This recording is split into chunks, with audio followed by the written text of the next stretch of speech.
Doc V. Just getting home from work, and I was involved with two students getting into a fight. I was talking to another staff member. When I turned around, these two young boys were just punching, landing to the face, and multiple lacerations about the head and neck area, contusions and abrasions about the cranium, causing elusive and inconclusive movements of the body due to a breakdown of the central nervous system, facilitating the need for one of them to lay down. I'm trying to be funny, but in all seriousness, these two young males were on the edge. They were competing, playing football, and when one would outdo the other and catch the ball, they would get a little embarrassed and they kind of push each other around a little bit. And this was going back and forth, and I was trying to, while I was directing traffic with parents picking up their students, I was trying to keep them in a calm, competitive mode, but in a positive light. And I took my eyes off of them for a few minutes, and next thing I know, they were going at it, whap, whap, whap. One staff member, the security officer, he went and grabbed one young man, held him away, and I got the other boy. I got the big, strong one, and he was trying to get away from me, and I had him strong by the arm. He's just 14, 13, so I had a little bit of strength on him. I said, calm down, stop fighting, just stand here, calm down. Okay, you just got in the fight, we're gonna deal with it, but you need to calm down. He was trying to go back at the boy and fight him some more. Next thing I know, this young man was calling me out of my name. And he looked like he was trying to make threats toward me. And I was like, wait a minute.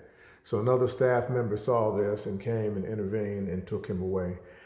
And they took the young man away, and I heard that when they took him to where he could be away from the situation, he grabbed some computer monitors and he just slammed them against the wall, and he slammed some laptops against the wall. This is what I heard.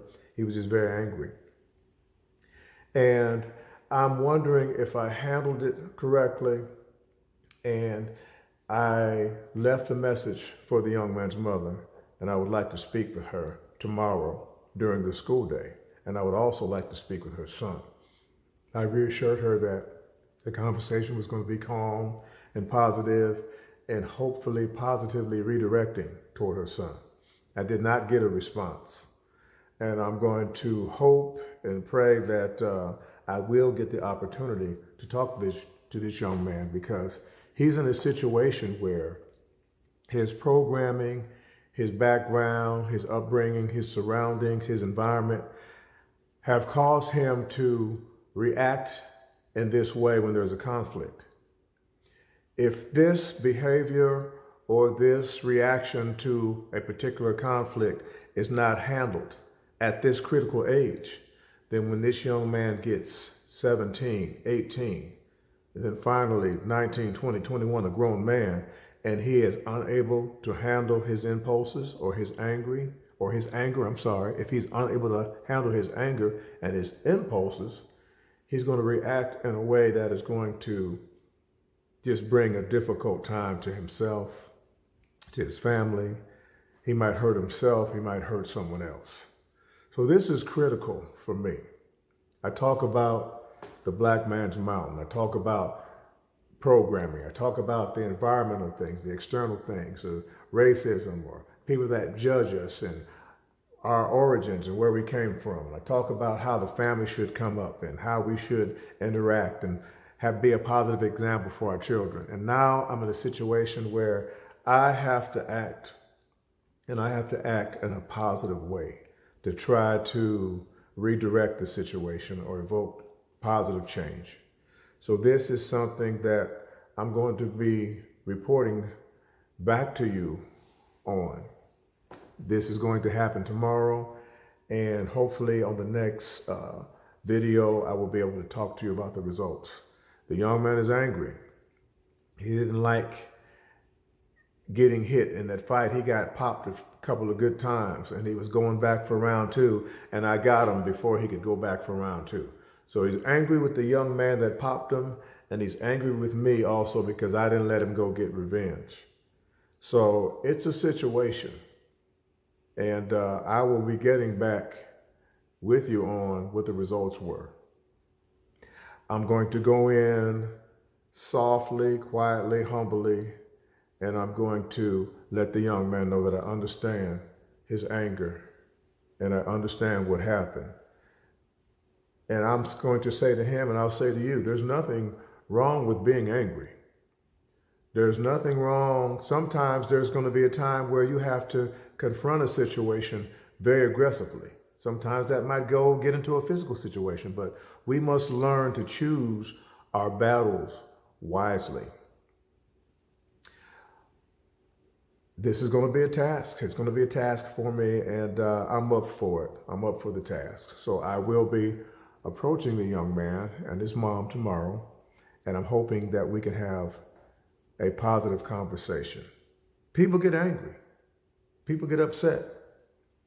Everyone within the sound of my voice can recall a time where you wanted to retaliate, maybe even physically, legally, of course, or you wanted to verbally confront someone. This is serious.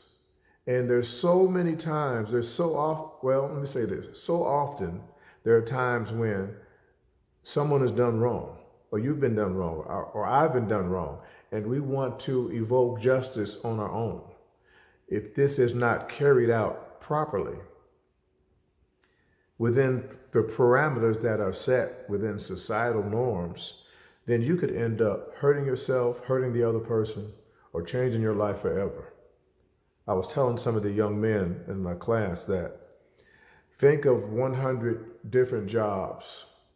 Well, that's a kind of a lot. Think of 25 different jobs that you might be interested in when you become a grown man, or you're in your 20s, or you're out of college, or you're going into the armed services. Think of some jobs you want to do. 25. If you end up with a felony record from making a poor decision or being at the wrong place at the wrong time, this felony record knocks out 20 of those jobs. There's only 5 jobs that you could possibly qualify for, unless you know someone, unless your dad or your uncle is the owner of the company. Your opportunities and your options lessen greatly if you have a felony record. I hate to say this, but if you're a black male and you have a felony record, you can cut some more of those jobs out. It's not good for you. Our coping skills and the way we deal with conflict has to be managed properly, and it has to start early. This young man, I don't know what's going on with his family life, and I don't know how much him and his mother are going to let me in, especially after the conflict today, because I had to grab the young man by the arm and hold him strongly. He couldn't get away. He had some pretty good strength, but I had him because he was ready to go back in, and this just would have been a bad situation. So now we still have a bad situation, but there was no blood. Nobody's head got knotted up, but there's some emotions and some feelings involved, and I'm going to attempt to handle that properly.